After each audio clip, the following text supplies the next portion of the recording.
বন্ধুরা দেখো, প্রচণ্ড বৃষ্টি হচ্ছে। মসলন্দপুর বিমল মোবাইল সেন্টার, প্রচণ্ড বৃষ্টি হচ্ছে।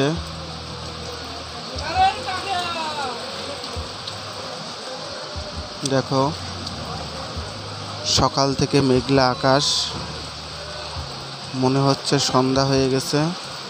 তো প্রচণ্ড বৃষ্টি হচ্ছে, দোকানে কারেন্ট নেই, কারেন্ট চলে গেছে।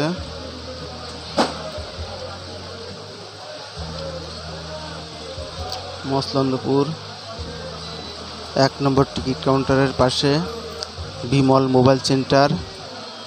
যদি তোমাদের কারো মোবাইলের জিনিস লাগে, মসলন্দপুর 1 নম্বর টিকিট কাউন্টারের নিচেই বিমল মোবাইল সেন্টারে চলে আসো। প্রচণ্ড বৃষ্টি হচ্ছে। এখানে headphone, charger, cover, power bank মোটামুটি সব কিছুই পাবে। যদি লাগে মসলন্দপুর 1 নম্বর টিকিট কাউন্টারের পাশে চলে আসো। আর দেখো, দোকানের সামনে হালকা হালকা জল হয়েছে।